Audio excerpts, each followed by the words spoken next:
કહેવાય છે કે બાબા અમરનાથની પવિત્ર ગુફામાં ભગવાન શિવે માતા પાર્વતીને અમરત્વની કથા સંભળાવી હતી। માટે આ પાવન ધરા પર જવા માટે સૌ કોઈ ઉત્સુક હોય છે, ખાસ તો મહાદેવના ભક્તો।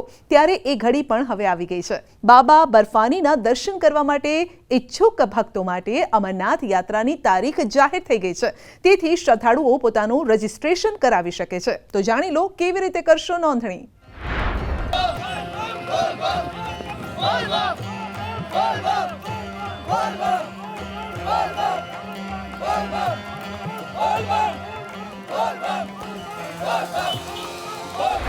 અમરનાથ યાત્રાની તારીખ જાહેર થઈ ગઈ છે। આ વર્ષે અમરનાથ યાત્રા 29 જૂનથી શરૂ થશે અને 19 ઓગસ્ટ 2024ના રોજ સમાપ્ત થશે। શ્રી અમરનાથ શ્રાઇન બોર્ડે કહ્યું છે કે 52 દિવસ સુધી ચાલનારી આ પવિત્ર અમરનાથ યાત્રા માટે એડવાન્સ રજીસ્ટ્રેશન 15 એપ્રિલથી શરૂ થઈ ગયું છે।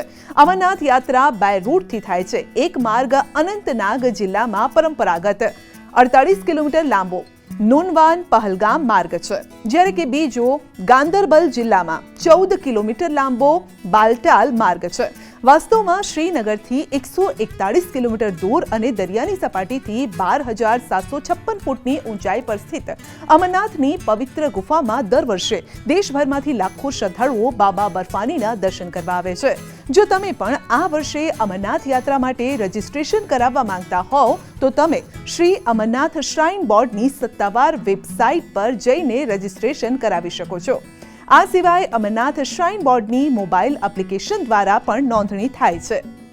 સાથે જ અમરનાથ યાત્રા માટે નોંધણી કરાવતા પહેલા તમારે શ્રી અમરનાથ શ્રાઇન બોર્ડની સત્તાવાર વેબસાઇટની મુલાકાત લેવી પણ જોઈએ અને યાત્રા સંબંધિત નિયમો જાણવા જરૂરી છે। અમરનાથ યાત્રા 2024 માટે રજીસ્ટ્રેશન ફી 150 રૂપિયા પ્રતિ વ્યક્તિ રાખવામાં આવી છે। અમરનાથ યાત્રા 2024 માટે નોંધણી ફી વેબસાઇટ પર દર્શાવેલ બેંક શાખાઓ દ્વારા ચૂકવી શકાય છે। ત્યારે આપને થશે કે આટલી લાંબી અને કઠિન યાત્રામાં કોણ કોણ જઈ શકે છે?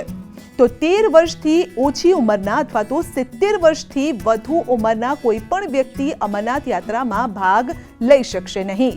આ સિવાય 6 અઠવાડિયાથી વધુ ગર્ભવતી મહિલાઓ પણ અમરનાથ યાત્રા માટે રજીસ્ટ્રેશન કરાવી શકતી નથી।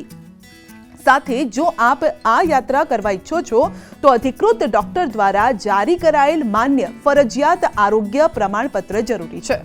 ઉલ્લેખનીય છે કે યાત્રા દરમિયાન મેડિકલ સર્ટિફિકેટ, 4 પાસપોર્ટ સાઇઝના photographs, Aadhaar card, RFID card, travel application form સાથે રાખવું જરૂરી છે। તો શારીરિક તંદુરસ્તીની દ્રષ્ટિએ દરરોજ 4 થી 5 કિલોમીટર ચાલવાની પ્રેક્ટિસ, પ્રાણાયામ અને કસરત જેવા શ્વાસ યોગ અગાઉથી જ કરવા જોઈએ।